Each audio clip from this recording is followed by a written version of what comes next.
Raccoon City. You know, after the incident, the world changed. You try to save one person, 100 others die. I guess I changed too. You? Leon S. Kennedy. You haven't changed. You just think you have.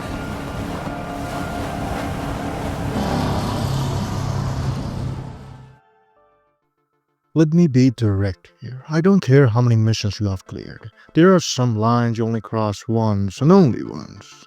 Leon says he's changed and maybe he believes it as much as he needs to say it. But is it bulletproof? I don't really think so. You can rephrase your courage however you want to. You can polish your aim like some kind of World War II veteran.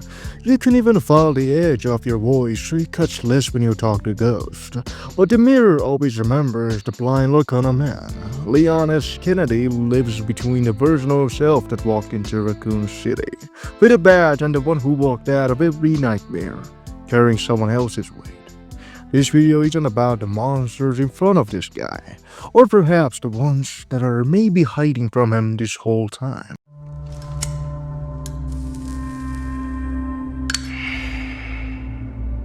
You know, I led a pretty shitty life. But now, eh? What do you think, Leon? People can change, right?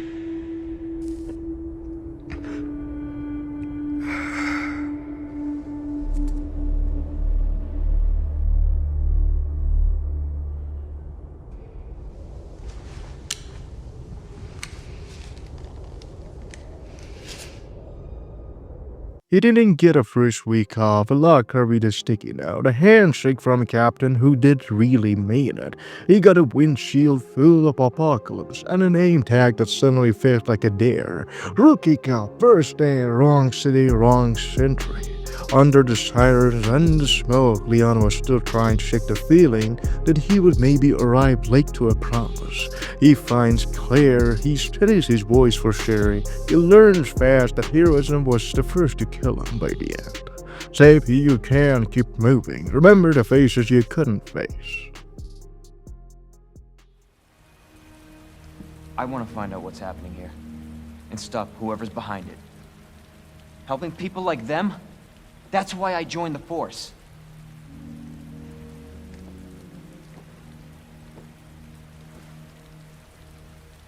My mission is to take down Umbrella's entire operation. We may not make it out. Whatever it takes to save this city. Count me in. That's the night a boy becomes a witness to the world's first and foremost selfish rule. Save yourself at all costs, rookie. Leon actually does learn a new grammar. Doors speak, floors complain, corners lie. He learns to count rooms by exits and friends by how steady their hands are. And for me, that really does tell what kind of character he really is. And he builds a mask that actually fits him quite well. For every character there is a mask. And maybe him, dry clips, the smallest smiles, the kind that keep everyone else from breaking, is the one that does more damage than good. People call it charming, and I do actually quite believe it. But not for him, because it's a tourniquet of his. The difference between the rookie and the agent is non-existent. And it's mostly his margin for hesitation that just evaporated completely. No thanks, bro. Your right hand comes off? Sadler, you're small time. Women. I knew you'd be fine if you landed on your butt. He's the government's quiet solution, the kind of profession where you find yourself like a forecast. He's faster now, sharper, mean with the economy. The knife is a promise you keep when the gun runs out of grammar. He rescues the president's daughter because that's the job given to him. Yes, but watch him when the job ends and the person remains. He steps between Ashley and the world like it owns him money. And maybe in the game you could actually use some money, for God's sake. That's the point, not just to be the first into danger, but to be the last to blame.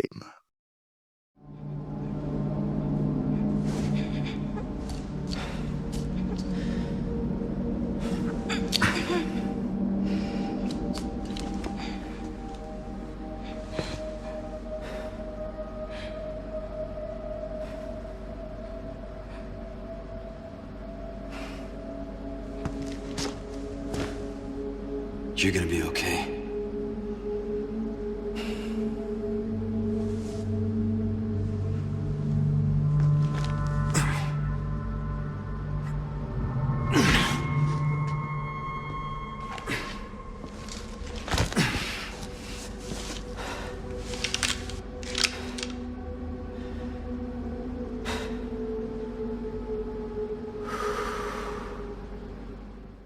On the world, that's Leon Kennedy, everyone. Utility with manners, violence with boundaries. Las Plagas is a neat metaphor for every uniform he's ever worn. Something inside you starts calling the shots and asks you to applaud. Control becomes a costume, intention gets negotiated. And if you're not careful, you wake up fluent in someone else's orders. He turns it out because he would rather be fragile on his own terms than perfect on someone else's. And that's the split right there. Not between then and now, between obedient and responsible. Laboratory B. Looks like it's this way. Of course, it's time for the crush of a century, Ada Wong. She's a pressure test, a reminder that intimacy without certainty is still intimacy after all. And that mercy is not the government's word, it's his. The only thing you have changed, she says, it is like a diagnosis, not a wound. And maybe she's right, maybe the rookie never left. Maybe he just learned how to hide it in the suitcase. But look at what her presence unlocks. He negotiates where he could escalate. He warned where he could wound. The man who was trained to complete objectives keeps making choices that are not strictly professional. That's not a weakness of this, and we can see it in every action he takes. That's identity refusing to be outsourced by anything. Then come, Sancho Panza. Let us rescue the Princess Dulcinea. You're gonna hurt yourself. Hey, that was my lance. Okay, we hurry, I get it. For the guys watching, we have something special, if not your orders exactly. Yes, Leon is a blueprint for composure under pressure, breathing composure, and the way he treats range like territory and the doors like some puzzles. He never confuses speed for hurry, he's a proof that skill can be quiet, and he does not to be shown off at every given chance. Maybe just sometimes when he actually wants to.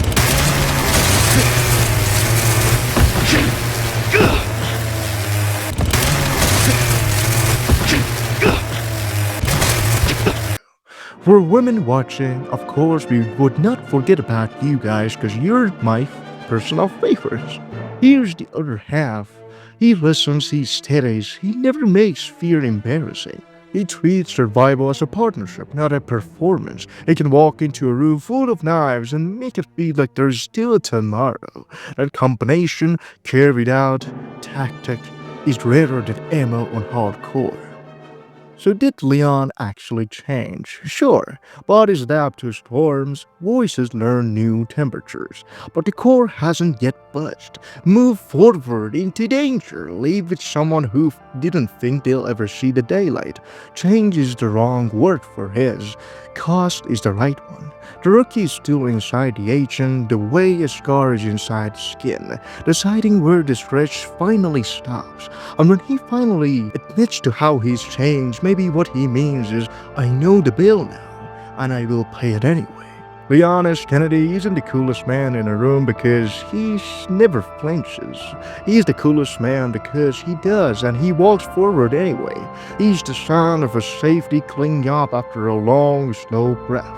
He's the apology you make to yourself, the part of yourself that wanted a similar life. Between who he was and who he's becoming, he chooses the hallway, the next door, the next person. Ada says he only thinks he's changed, and maybe that's enough. Maybe the thought of a thin line between a weapon and a man is already more than we can ever take. If this found you in the dark, drop a like, share with your friends and family, and somehow teach them the moral ground for badass survivors. So guys, it was my pleasure. Until the next time, see ya. Where's everyone going? Bingo?